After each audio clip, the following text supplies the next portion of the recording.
Hi y'all! Thank you for tuning in to Jamie Reviews. My name is Mary Beth. I am here in Portland, Oregon, where I just moved to bring you a very special review.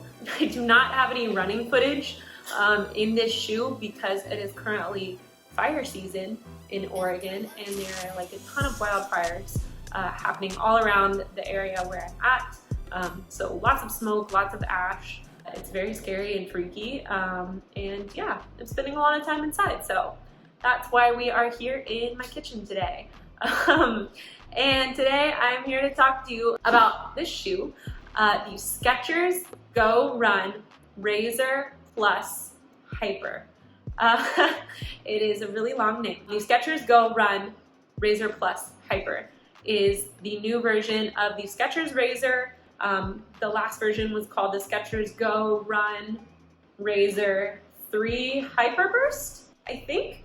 SKECHERS, if you are watching this video, your naming conventions are kind of confusing. Yeah, I had a hard time learning all of those words. But yeah, so let's talk about the SKECHERS Razor. First of all, what is this shoe? The SKECHERS Razor is a lightweight, neutral, low drop road running shoe. I would not recommend this shoe for the trails. It's got a 4mm heel to toe offset. It is extremely lightweight for reasons that we will discuss. And yeah, you can think of this shoe sort of as your fast day shoe. It could be your race day shoe. If you're not particularly looking for something with a carbon plate, I think this would fit race day purpose pretty well.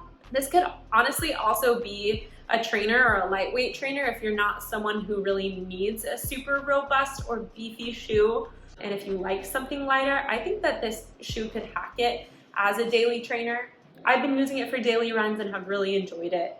So yeah, that's kind of where this shoe sits. I want to start by talking about the upper.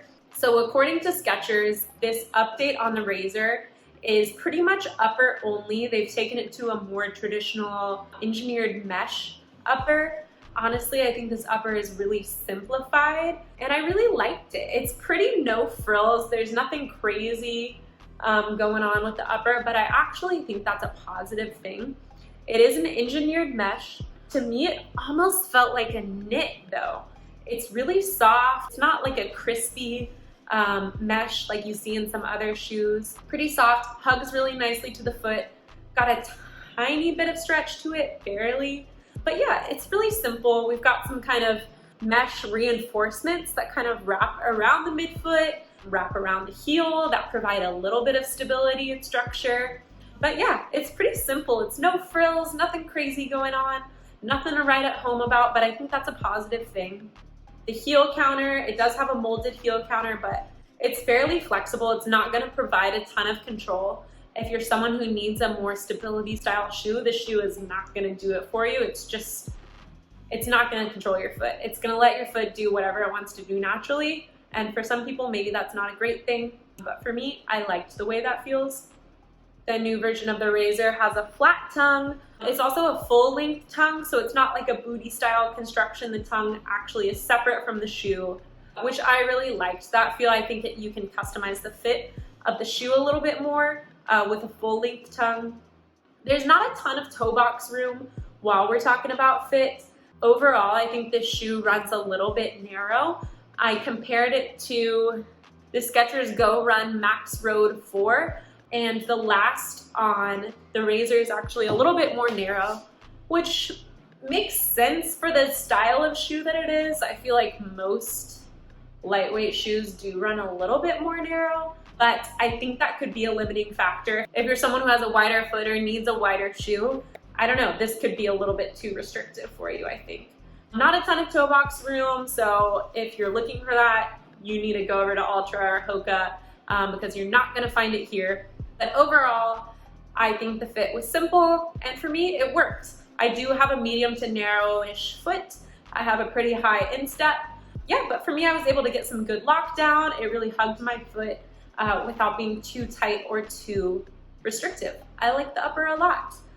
Going into the midsole is the SKECHERS Hyperburst Foam, which if you don't know a whole lot about Hyperburst, you should definitely look it up. The science is super interesting, and I would not be able to explain it, so please don't expect me to. But basically, it's a really, really lightweight, responsive foam. There's little tiny cells inside this foam. If you were to like slice it open, you would see these little cells that basically have little pockets of air, which is one, gonna make it lightweight, and two, gonna make it really springy and bouncy feeling. And that's exactly what I felt when I was running in this shoe. It is so responsive. I took it on super hard surfaces like road and asphalt, concrete, and I just felt like the ground was like springing me back. It was such a cool feeling. It kind of reminded me of the Brooks Hyperion Tempo, which I have here. So it kind of reminded me of this shoe, just with the responsiveness that you get from the midsole. But I think that the Razor is actually a lot more plush than the Hyperion Tempo. And it actually felt more plush to me than Razors or shoes with Hyperburst that I had tried in the past.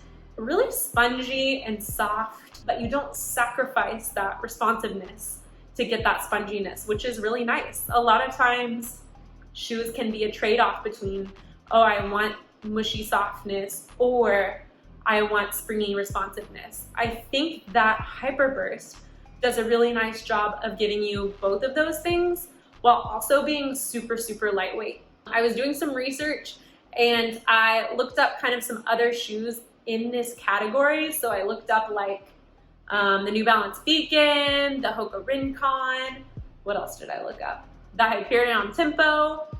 And this shoe beats out all of those shoes by 1 ounce to 2 ounces for weight.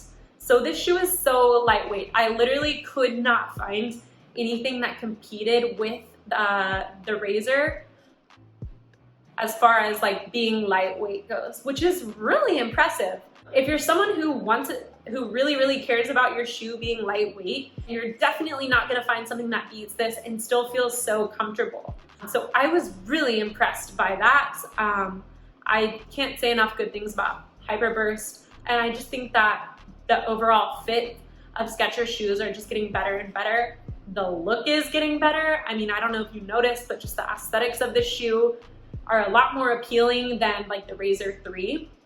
They got rid of that ugly logo that said speed. They got rid of kind of those flashy, plasticky looking overlays. It's just really simple. This is a shoe that I didn't mind wearing out. Sometimes when you wear a Skechers shoe out, it's kind of polarizing. Like they're kind of loud and maybe a little dorky. But I didn't feel that with the shoe. I felt like it was cool. So I think that Skechers is doing good things, and the Hyperburst foam really speaks for itself, honestly. I love the 4mm heel to toe offset if you're someone who likes a low drop shoe, but you know, you don't want to run in ultras all the time, you don't want to run in Hokas all the time. Consider putting this in your lineup. I think that 4mm offset just feels perfect. It really puts you up on your midfoot and lets you experience all of that responsiveness right where it counts, right under the midfoot. It's got a nice stack height. It's not super high. It's not a Hoka, but you're not, you know, running on a pancake. You still have some good protection from the ground, which I really liked. Yeah, that's the midsole. As far as the outsole goes, they've put the Goodyear rubber on the outsole, and I was actually really surprised by how much rubber is on this outsole. Usually in a lighter weight shoe, you don't see a lot of rubber on the outsole because part of what makes it lightweight is stripping off a lot of the extra stuff like ground contact rubber. But I mean, when you compare it to the Max Road 4, the Razor actually has more Goodyear rubber on the outsole, which I found really surprising. I wasn't expecting that. I think it's awesome that they were able to include so much outsole rubber and still keep the shoe lightweight. This Goodyear stuff is gonna give you a lot of traction, a lot of grip, especially if you're running on surfaces that are wet or damp, or if you're running like maybe on surfaces that have a little less grip. You're still gonna get good traction and good push off from all of this lovely, sticky, grippy rubber. I think that that's also gonna positively contribute to the overall durability of this shoe, We know that Hyperburst is pretty durable, and I just think that this is gonna add to that because you're gonna see less cosmetic wear and tear on the outsole over time. I've only run, gosh, 30 to 40 miles in these, so not a ton, but they still look pretty good. With a soft foam like this, you're gonna see some cosmetic wear and tear, but I think it's nicely protected by that outsole material. I guess like overall overview of this shoe, for me, I'm gonna use it as a fast day shoe. I also may dabble in using it as a trainer on days where I don't feel like I need a lot of stability or support. This is plenty of cushion to get me through most of my runs. Yeah, I'm gonna continue to use this shoe as a fast day shoe, might use it on the track, and I'll use it as a daily trainer on some of my runs. I would recommend this shoe for anyone who likes a lightweight shoe, who likes something that feels really nimble, who doesn't mind a shoe that's flexible, and yeah, who wants something that feels fast and responsive. Overall, I would say, if you can't tell by now, this shoe is definitely Mary Beth approved. It checks all of my boxes, honestly. It is 140 bucks, so it is gonna be a little bit pricier than some of the other lightweight shoes on the market, like the Kinvara or the Rincon. But I think that the durability and just the responsiveness and the bang for your buck that you get from this shoe makes it worth that 140 bucks. Yeah, makes it a fun shoe to put in your lineup. Let us know in the comments what you guys think about the SKECHERS Go Run Razor Plus Hyper. Do you think it looks nice? Are you excited to try it? Is this a SKECHERS you might consider putting in your lineup? Let us know in the comments down below. And yeah, don't forget to like this video. And that's all I've got for you guys. With that being said, don't forget to stay in school, don't do drugs, don't start any wildfires, please. And if you can, please keep it tight. See you guys next time.